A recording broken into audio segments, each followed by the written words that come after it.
Secara sederhana, sistem peredaran darah atau yang sering juga disebut dengan sistem sirkulasi adalah suatu sistem yang mengangkut atau mendistribusi berbagai zat dalam tubuh. Fungsi sistem peredaran darah yang utama adalah mengalirkan gas yaitu oksigen dan karbon dioksida, mengalirkan nutrisi dari saluran pencernaan menuju sel-sel di tubuh, kemudian mengambil sisa metabolisme pada sistem ekskresi. Jadi, sistem peredaran darah memegang peranan yang sangat penting dalam diri manusia. Bagian dari sistem peredaran darah meliputi darah, jantung, dan pembuluh darah. Sahabat, tahu nggak sih bahwa darah dipompakan ke seluruh bagian tubuh manusia oleh suatu organ yang dinamakan jantung. Jantung yang berdetak akan memompa darah sehingga dapat mengalirkan darah ke seluruh tubuh. Oleh karena itu, jantung merupakan salah satu organ utama yang berperan dalam sistem peredaran darah. Jantung terdiri atas 4 ruangan. Ada serambi kiri, serambi kanan, bilik kiri, dan bilik kanan. Nah, sudah tahu ya kenapa detak jantung itu erat kaitannya dengan hidup manusia. Peran sistem peredaran darah dalam mengalirkan nutrisi, oksigen, dan karbon dioksida itu sangat vital bagi tubuh. Setelah di video sebelumnya, kita sudah membahas hubungan jantung yang berdetak dengan hidup manusia. Pada video ini kita akan membahas lebih detail tentang komponen penyusun darah, bagian yang diedarkan ke seluruh tubuh oleh jantung. Tahukah kalian bahwa pada tubuh manusia, 55% dari darah kita tersusun atas plasma darah, dan 45%-nya tersusun atas sel-sel darah. Darah berfungsi untuk mengangkut nutrisi, oksigen, hormon, dan senyawa kimia lain ke seluruh tubuh, mengangkut karbon dioksida dan sisa metabolisme keluar tubuh, serta menjaga tubuh dari serangan penyakit. Selanjutnya, mari kita bahas satu persatu bagian-bagian yang menyusun jaringan darah. Yang pertama adalah plasma darah. Plasma darah tersusun atas 91,5% air dan 8,5% zat-zat terlarut. Zat-zat terlarut tersebut tersusun atas protein dan beberapa zat seperti sari makanan, mineral, hormon, antibodi, dan zat sisa metabolisme. Setelah mengenal plasma darah, kita akan bahas bagian yang kedua. Sel-sel darah. Benar sekali. Sel-sel darah ini dibagi lagi menjadi 3 jenis. Ada sel darah merah, sel darah putih, dan keping darah. Yang pertama, sel darah merah atau eritrosit. Sel darah merah atau yang sering disebut juga dengan eritrosit merupakan sel yang tampak atau berbentuk seperti donat dengan cekungan di tengahnya, yang berwarna merah dan tidak memiliki inti sel. Penyebab sel darah ini berwarna merah karena mengandung hemoglobin. Hemoglobin adalah suatu protein yang bertugas membawa oksigen. Jadi di sel darah merah ini banyak mengandung oksigen. Yang kedua adalah leukosit atau sel darah putih. Berbeda dengan sel darah merah, sel darah putih memiliki bentuk yang tidak tetap atau bersifat ameboid dan mempunyai inti. Jumlah sel darah putih tidak sebanyak dengan jumlah sel darah merah. Fungsi utama dari sel darah putih adalah melawan kuman atau bibit penyakit yang masuk ke dalam organ tubuh. Apabila di dalam darah terjadi peningkatan jumlah leukosit, maka kemungkinan terjadi infeksi di bagian tubuh. Nah, yang ketiga ada keping darah atau trombosit.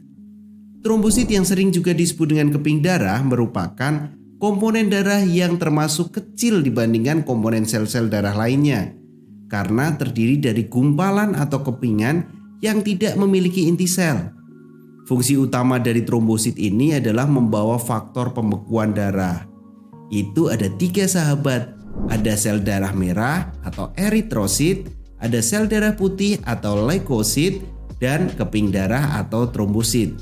Sudah paham ya bagian-bagian yang membentuk jaringan darah? Ada plasma darah dan sel-sel darah. Darah dapat mengalir ke seluruh tubuh karena di dalam tubuh kita terdapat organ yang berperan sebagai pemompa darah yang disebut dengan jantung. Antara jantung dan tubuh ada pembuluh darah. Dalam video kali ini kita akan membahas jantung dan pembuluh darah. Yuk fokus dan simak video berikut ini. Kalian pasti udah tahu ya, kalau darah yang mengalir dalam tubuh kita ini dipompa oleh jantung dan disebarkan ke seluruh tubuh oleh pembuluh darah. Oleh karena itu, mari kita bahas satu persatu dari organ yang berperan dalam sistem peredaran darah. Yang pertama adalah jantung. Jantung manusia terdiri atas 4 ruangan, yaitu serambi kiri, serambi kanan, serta bilik kiri dan bilik kanan, di mana fungsi dari serambi adalah menerima darah dari seluruh tubuh dan fungsi bilik adalah memompa darah keluar dari jantung.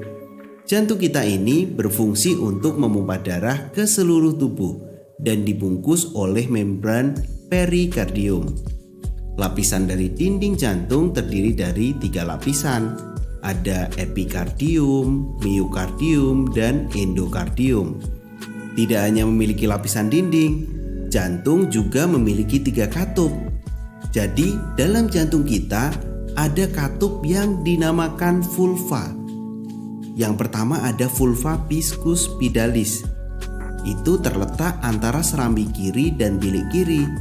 Ada juga yang kedua yaitu vulva tricuspitalis yang terletak di antara serambi kanan dan bilik kanan. Dan yang ketiga ada vulva semilunaris yang terletak di pangkal aorta atau arteri. Nah, setelah kita mengenal jantung, kita akan bahas pembuluh darah.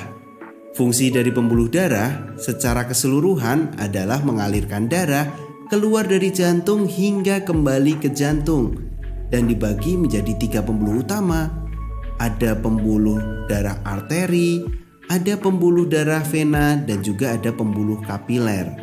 Kita bahas lebih detail ya perbedaan ketiganya. Yang pertama adalah pembuluh darah arteri.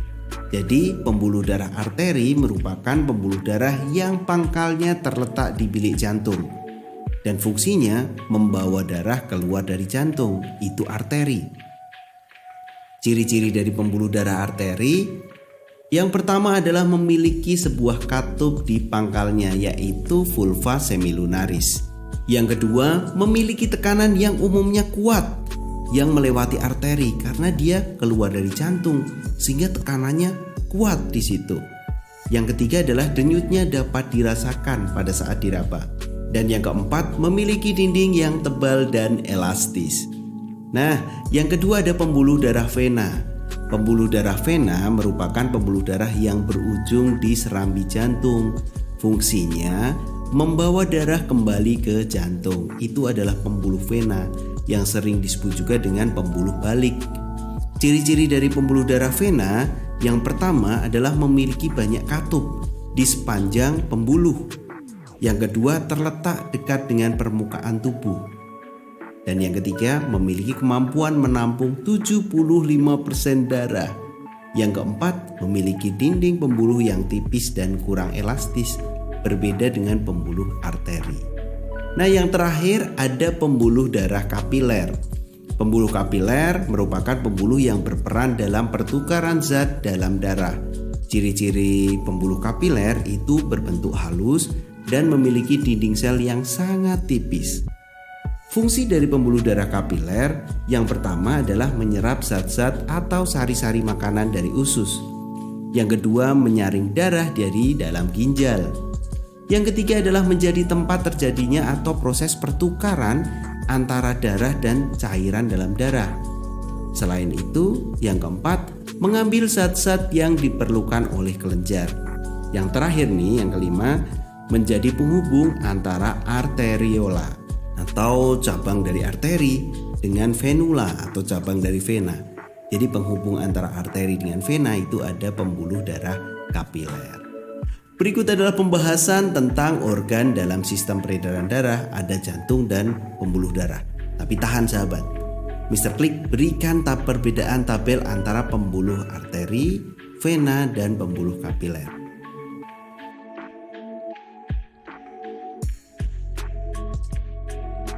Menurut mekanisme peredaran darah, manusia termasuk makhluk hidup yang memiliki sistem peredaran darah tertutup dan ganda. Di video ini kita akan bahas apa itu peredaran darah tertutup dan ganda, dan kita juga akan membahas dua peredaran darah yang ada dalam tubuh manusia, peredaran darah besar dan peredaran darah kecil. Simak video berikut ini. Darah manusia termasuk peredaran darah tertutup karena darah selalu beredar di dalam pembuluh darah, dan setiap beredar, darah melewati jantung 2 kali sehingga disebut dengan peredaran darah ganda. Pada peredaran darah ganda dikenal peredaran darah kecil dan peredaran darah besar. Kita akan bahas secara lebih detail. Peredaran darah kecil merupakan peredaran darah yang dimulai dari jantung atau bilik kanan, menuju ke paru-paru, kemudian kembali lagi ke jantung atau ke serambi kiri. Cukup sederhana ya sahabat. Jadi peredaran darah kecil ini identik dengan melewati paru-paru. Dari jantung, paru-paru ke jantung. Yang perlu kita ketahui adalah pada siklus peredaran darah kecil merupakan sistem peredaran darah yang sederhana dari jantung, paru-paru ke jantung. Mulai dari bilik kanan, arteri pulmonalis, ke paru-paru, vena pulmonalis, dan kembali ke serambi kiri. Itu adalah siklus peredaran darah kecil. Bagaimana dengan siklus peredaran darah besar? Apakah besar banget dibanding yang kecil? Tentu sahabat perlu ketahui, peredaran darah besar itu merupakan peredaran darah dari jantung ke seluruh tubuh dan kembali lagi ke jantung. Ingat, perbedaannya tidak ke paru-paru tapi ke seluruh tubuh. Dari jantung, tepatnya bilik kiri, ke seluruh tubuh dan kembali lagi ke jantung, yaitu serambi kanan. Dengan siklus secara detailnya, itu mulai dari bilik kiri ke aorta, ke seluruh tubuh kecuali paru-paru ya, dan ke vena cava dan kembali ke serambi kanan. Untuk lebih jelasnya, kita akan simak sekali lagi bagaimana peredaran darah ganda yang dimulai dari peredaran darah kecil dan dilanjutkan dengan siklus peredaran darah besar. Berikut adalah pembahasan tentang sistem peredaran darah. Semoga sahabat bisa membedakan yang mana sistem peredaran darah kecil dan mana sistem peredaran darah besar. Cukup sederhana, sahabat bisa lihat bahwa sistem peredaran darah kecil itu melewati paru-paru. Kalau sistem peredaran darah besar itu melewati seluruh tubuh. Cukup untuk pembahasan di video ini, cukup singkat dan semoga sahabat paham dengan penjelasan